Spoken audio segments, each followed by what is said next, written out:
Hello. I'm definitely not a content creator because I cannot figure out a way to make myself look less yellow. Um, and I've been sort of looking to do sort of a thing like this where I talk about my work. And I finally got an opportunity because I got some questions from a lovely book club that is reading my last novel, Possessed. And I really like these questions, so I thought I would try to answer them. And then in the process, I will not only answer those questions for that book club, which will take me a lot less time than trying to write them, but I'm also gonna get some stuff out there for the 5 people that are gonna probably watch this, or 3 of them, which will be my relatives. So the first question, and I'm gonna post these as well. So let's see. For Possessed, when the book was added to our reading list for 2024, it was assumed to be erotic fiction. It's not erotic fiction in the classic sense of erotic fiction. What genre does the book fall into? The Globe described it as Gothic Horror, Camus literary tale. Do you agree, or is it literary fiction about obsession and control? That's a really good question because one thing that I like or about books is that we're always, or don't like, that which always tries to categorize them. So when a book is being put out, authors are usually asked to describe what sort of genre is this book in.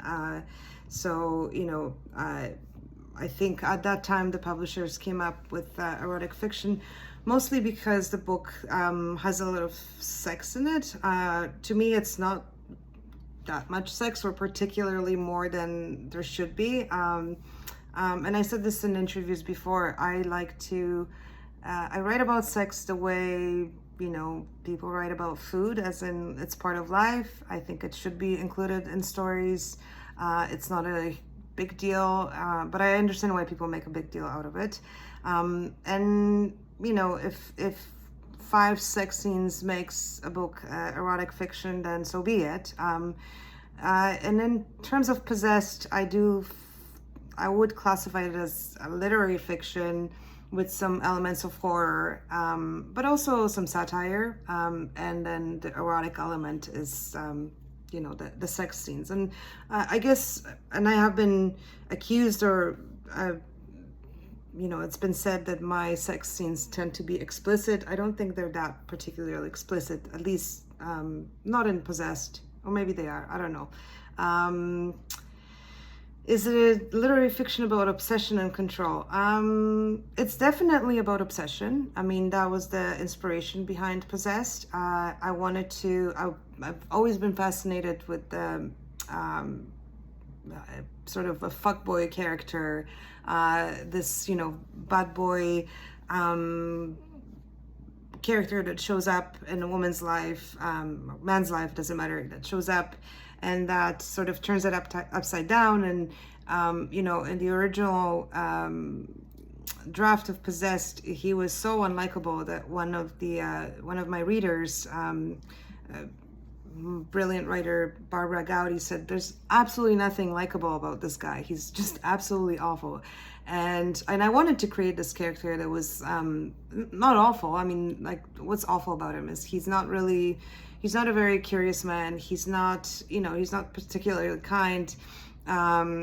He doesn't have a lot of going for him. He's not super ambitious. He's good looking, so he's got that going for him. But he's also really bad at sex. So Barbara at the time said, I don't get it. I don't know why this guy, why he became such an object of obsession. So I had to sort of change him a little bit and sort of flesh him out and make him, somewhat charming. And I think I did an okay job with that.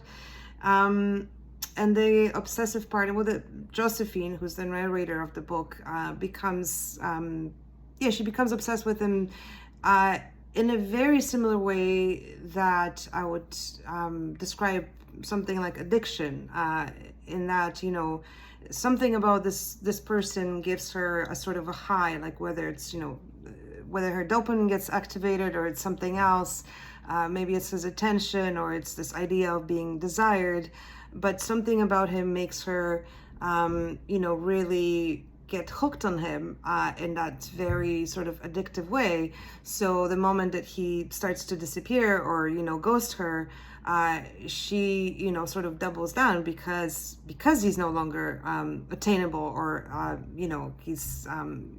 she has to chase him, and that only sort of fuels the obsession, and then it turns into a whole thing, and then she becomes so obsessed with him that she can't stop thinking about him. She thinks about him like, what kind of hair should I have, like what should I wear a skirt, should I wear pants, etc., etc. So that was kind of the creation of him. Where did paranormal romance come from? So Josephine is she's kind of caught between these two men. One is sort of like an older version of the younger one, although he's a lot more sophisticated. He is someone that she calls her maybe boyfriend. So this is again a guy who's older than her, but he's also not very much into commitment, and he's a bit of a player as well. He definitely is some that was probably similar to Sebastien when he was younger, in that how he treated women and relationships.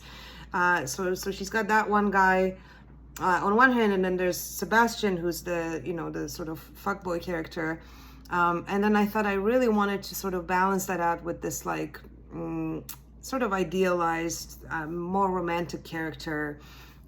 So a friend of mine calls this Possessed fucked up rom-com, and it sort of is, because we have this guy that is a ghost, and my protagonist.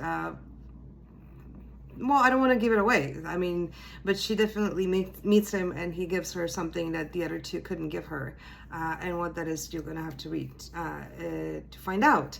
But the idea that he would be a ghost, it comes from this, at least for me, that's how I interpret it. It comes from this idea that he is idealized, that he's is not real in a way that a romantic hero of a book is not real, or someone from a movie. Like we only have a little bit of them, so he's this like perfect guy, And then there was a comment that you could have simply had Josephine meet someone in Croatia with a very interesting backstory. He didn't have to be a ghost. His story was so well developed. Did you want the reader to believe that he was a real ghost, or just evidence of Josephine struggling with mental illness? I'm going to leave that up to the reader. So some people have identified, his name is Luca. Some people identify Luca as a figment of Josephine's imagination. He is the same way her mother is sort of going slowly insane and suffering from dementia. The first sort of evidence of Josephine having similar qualities or suffering from a similar thing is when she imagines this ghost in her life, and he becomes quite real to her. At the same time, I don't want to sort of be like blame it on psychosis or mental illness or whatnot, because to me he was very real as any fictional character is when I created him. So it's up to readers' interpretation. I personally do know whether he's real or whether he's a figment of her imagination, but I'm going to keep that to myself, because, that's the beauty about books, that I can tell you what I thought and what I intended, but you're going to read something else into it. So, even with this comment, and I've had this comment before where people said, why couldn't this just be a story about, Luca and this sort of romantic, because Luca also suffers from sort of obsessive romance that doesn't go well. Why couldn't you do that? So, I mean, same reason why this is not a YA or why this is not a comic book. It's just the way it is. But I appreciate comments like that, because I usually find that readers' comments and questions do say a lot more about readers or about how they perceive works of art, books, things like that. So and I'm always fascinated to find out that people have read more into something or read something completely different. Like I never thought of this book as a book of about control, but this is one of the questions, whether it's a book about control. And now that I think about it, it certainly is, because Josephine is someone whose life is completely falling apart and out of control. So it makes sense that she would, create this character in her mind, or maybe focus on this ghost that possibly exists to regain some sort of control, because she doesn't have any control over, her older lover and then this newer guy that's making her miserable. Is Sebastien a younger, different version of Guy? You know them so well. Are Sebastien and Guy closely or loosely based on an ex-partner? One of my favorite questions. So Guy is a protagonist of my first novel, my second book, titled Guy, and it was a book about a womanizer, I guess that's a word for it. Again, sort of a playboy type who's very successful with women. He's very well dressed. I got mostly inspired by, and one reviewer noted that I wanted to be sort of like a flimsy homage to American Psycho. I love that sort of obsessive character, and I thought, oh, what if this guy is like a successful player, and what if he actually is sort of more sensitive, and what if he what happens when he falls in love? So that's what sort of Guy is about. And Sebastien is not younger Guy, but certainly he is a type that's sort of similar to Guy. And are they based on an ex-partner? I find that question really funny. I'm assuming that people have a particular ex-partner in mind. Maybe they know more than I do. But none of my characters are based on real people. At the same time, everything that a writer writes is based on something from their life. Guy was created because I was spending a summer in Sable Beach, and I was walking. I think I was with my kid at the time, and I was walking along the beach, and this beautiful man walked by, and he did not check me out, and I was so indignant and so offended, and I thought, oh my God, I've become this sort of tired mother type that young men are no longer looking at me, and like, who is this guy? And then of course that sort of, but he was not based on anyone in particular. However, I did have a funny thing happen to me right before Possessed. I got a letter from a lawyer written on behalf of someone that I was involved with romantically, and this letter was basically asking to stop the presses, or not quite, but the letter sort of implied that something about Possessed and a character in Possessed is based on a real person, the person who hired this lawyer to write the letter. I did write about it on She Does the City, and I think the title is You Think This Book Is About You. And I wrote about this whole phenomena that happened to me a few times when Guy came out, when Possessed came out, a few times with short stories where I had men in particular, never women, but always men in my life contact me and ask me if they have inspired a story. And I thought that's very interesting because, and it's funny. So when Guy came out, I think there were 3 or 4 guys that got in touch. I think they heard me on the CBC on the next chapter with Sheila Rogers, and then with Possessed, it was that particular person. But it's an interesting question, and I've had this conversation with other female writers who talk about how men are almost never asked this question. Like, I don't know what it is, but male authors never hear is this based on an ex? Or this character so well, is this about your ex-wife? And but for women, for some reason, people do not believe that we are able to create these characters in our tiny female brains, but we are, and that's what's incredible about imagination. Do you think that people have an innate desire to control other people, and that sex is the ultimate method of control? It's a close-ended question, so I should say yes or no. I don't know if people have an innate desire to control other people. My personal problem has always been trying to control myself. I'm someone who who lives with substance use disorder, so I'm certainly someone who has you know been obsessed and fascinated with things like control and things that I can control and cannot control. If I, for example, take a drink, I cannot control how much I drink, and therefore I'm sober. So I don't know. I feel that I have so much trouble trying to control myself and sort of staying vigilant with myself that on top of that, trying to control other people. Yeah, I mean, but that's personal. Do my characters want to control other people? Certainly the character, the protagonist of Monster, which is my new novel that comes out in September, she does use sex to control a person that helps her with a particular task. Maybe she doesn't do it consciously because she believes that she's falling in love with this person, but she does use her feminine charms to make this guy sort of fall in love with her, and and as a result he becomes a bit of a pawn of hers. So yeah, but I think, I mean, certainly, yeah, people use sex, they use all kinds of things to control others. Is Josephine a product of intergenerational trauma, and is she destined to repeat it if she has children? It's a really good question.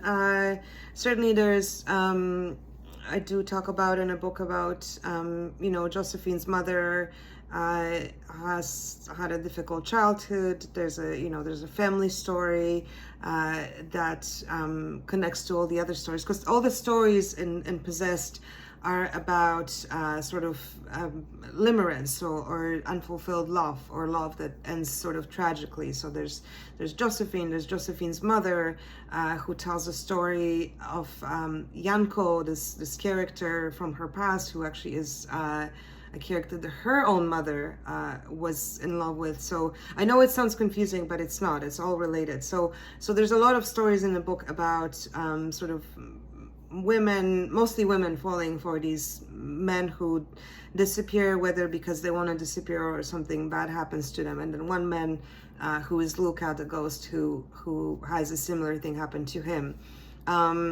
I think I counted at one point, and I think there's about 8 stories that refer to this idea of limerence. Limerence was actually the original title of Possessed, and I do talk about it in the book. Another thing I'm really fascinated with, and the reason why I picked a different title was because it was, Possessed is kind of easier, and people are always like, "What's limerence?" And then you have to explain. But I'm quite fascinated by the topic, and then whether Josephine would repeat the patterns. I mean, hard to tell. I mean, from what I know of her, yeah, I don't know how. I mean, it's a question beyond sort of books. Do children repeat the sort of patterns of their parents? Like, personally, I like to think that I'm a different parent that my parents were. I like to think that I'm, a lot calmer and relaxed and all this other stuff that, maybe less traumatic to my child, I hope. But I don't know. I mean, certainly I do imply a lot in the book that there's, some sort of mental illness that's genetic. So that's a possibility of a repeat. Do I have hope for Josephine? I have lots of hope for Josephine. Josephine, to me, is a very, she's a very flawed character, possibly sort of unlikable, heroine, but she's also, I don't know, she's also really charming in her fuck-ups, and she's, yeah, I don't think I identify with Josephine. Maybe when I was younger, a little bit. But, she's a loser. She lives with her elderly mother. She takes care of her elderly mother, which is not a loser thing to do. But she works for this, sad traveling agency. There's these men who are, not really, not showing up for her. So there's a lot of trouble in her life. But at the same time, she does take charge. She goes to this haunted island. She meets this, character, and then she changes, like something in her changes. and she comes into her own. So I do definitely have hope for her. If I had my way, I would write a follow-up, and in the follow-up she would be happily married with kids and maybe married to a ghost. I don't know, but I don't know. I like all the characters I write about, even, you know, the bad ones, the bad boys including. Or is her relationship with sex, obsession, control her way of dealing with life, and is that okay? I don't know if that's okay. Yeah, again, I hope that Josephine learns through her experiences, and she certainly does, because she does. She triumphs over her sort of tendencies to fall for these, you know, difficult male characters, and that happens. Again, I don't want to give too much away, but she does triumph, and she becomes. Yeah, she comes into her own. I mean, I see her as pursuing a hobby, you know. She's a painter, or maybe she becomes a writer. I mean, she certainly does have a knack for writing, and her boss notices that she's able to write these kind of fluffy magazine pieces. So does she need us to pity her and feel sorry for her, and are we meant to believe that fate is real? I don't know. Personally, I don't know what I think about fate. I like serendipity. I think some things are, you know, written in the stars. I don't know. And does she need us to pity her and feel sorry for her? I hope not. I mean, she's kind of like a bumbling idiot a little bit. Like, she's, you know, like she brings this poor, you know, fuckboy who, like, he hates anything that's highbrow, and she brings him to an art gallery. Like, she wants him to appreciate art, or she brings him to a really, you know, challenging movie. What's the movie? Lighthouse, with William Dafoe and Robert Pattinson. Like she wants him to, like, fit into her life, and like, it's not gonna work, but it's kind of funny, like, in a dark way. And then, you know, and then she tries to make this other guy to commit to her, and then he wants, so I don't know, she's certainly, I think, to me, she's very redeemable. All my characters are, including, you know, from my first book called Drunk Mom. Both Guy and Possessed have been described as dealing with toxic and predatory masculinity. They deal with dark and difficult subject matter. Have you written any short stories? Do you have something planned that could be described as fun, funny, outrageous, while still maintaining your clever and intellectual style? I guess people are trying to ask if I'm gonna lighten up. Certainly not with Monster. Monster is probably my darkest book that I have written. It's yeah, there's some scenes in it where I was recently sort of rereading it, thinking, do I really want to publish that? But I do think that I'm funny. Like, I find my stories are sort of dark funny. My short stories, definitely. I put a few of them up on my website. There's about 7. I published, I don't know, dozens of short stories. I'm not known as a short story writer, but I do publish a lot of them. And again, they're about imperfect characters, and they're sort of, you know, they're my characters are vulnerable, but they are fun. I mean, I don't know. Like, I found, you know, Guy to me was a sort of dark satire. Like, he, you know, his observations and his, like, constant, like, idiotic sort of monologue that he had with himself about, like, people that he was in, like, he was judging women. He was giving them, like, ratings from 1 to 10, like, and I know about this because I researched pickup artist boards, and then I saw that people were, like, giving women, like, from 1 to 10, and, like, you know, so you know, Guy is an idiot like that who actually thinks of people in that way, but he's also kind of sweet and romantic in some ways, even, so you, like, kind of hate, you know, love and hate him at the same time. So and yeah, and I mean, I'm probably never gonna write, like, straight up satire, but I'm always gonna try to, you know, I'm gonna try to make people laugh. I mean, as much as I can, and maybe even despite themselves, they'll be like, this is ridiculous, and it's funny. I don't know, but thank you. That's a good question, and clever and intellectual style is I appreciate it. I don't think of my writing in that way, but it's really nice. Thank you. You have a short story in Secret Sex. Did you find that writing about sex without having your name attached liberate in your writing? Did you change your style or ability to write explicitly in any way? No, again, I find writing about sex, it doesn't come easy to me or naturally, but I do find it, it's as needed as writing about food, as writing about getting dressed. Sex is part of life. I don't think we should shy away from it. I would be very gladly put my name on a, on a story in Secret Sex. But I'm also like, I don't know if I'm known, but people do know that I write about sex. So for me, being a part of Secret Sex was not a massive challenge because, like, I was the first person to be like, I'm happy to be outed, like, tell people which story is mine.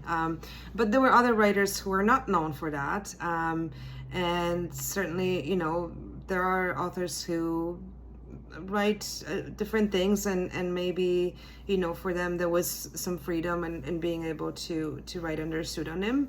I mean, again, I think to me it wasn't particularly liberating. Again, I did want to change my style. I wanted to write as a male writer because I thought that would be cool to have that sort of layer, and and I did that with Guy. The first story I have ever published not first, but second story I published in a literary magazine. I published it as a guy, and it was a sort of autofiction memoir about being a hustler, because I really liked the movie Midnight Cowboy. I don't know, for some reason. Anyway, but the point is I wrote from a point of view of male. So I wanted to do that with Secret Sex, but I didn't. I did something else, and and then the editor rejected my idea, so I just went with what I had, and I'm very happy about it. And I love the stories in that collection. I think they're absolutely amazing, and I only know maybe 2 or 3 people. Like, I know which stories they wrote, and I'm still guessing, and it's a lot of fun to try to guess who wrote what. And then the last part of this, your next book, Monster, is described by Anvil as shattering feminist manifesto exploring sexual awakening, motherhood, immigrant trauma, and the power of female rage. You describe it on your website as a story of hunger, sex, and revenge. Do you agree that your description is darker and more explicit, maybe more accurate? My description is shorter. Hunger, sex, and revenge sounds very sort of punchy. I mean, what publisher... I revert to publishers. I think they know what they're doing better than authors a lot of the time. I have a great publisher, and they, like, I love the description that they put. I mean, there's some stuff about this book being autofiction. I wouldn't say that it is. I do have a sort of an insider joke, which is, it's not really a joke, but the protagonist of my next book, Monster, her name is Jowita. The reason why I gave her my name is because, sort of going back to your first question, or not a first question, but one of the questions, whether I write about, people that I know, ex-partners, etc. Because I'm going to be asked this question, if Monster is based on, real story, I just figure, well, I'm gonna make it easier for people, and name this woman, give her my name, and sort of, play with that. It's not a memoir. It's not, a work of nonfiction. It's hardly autofiction. The one big similarity is that my protagonist is also a writer, and she publishes her first work of nonfiction.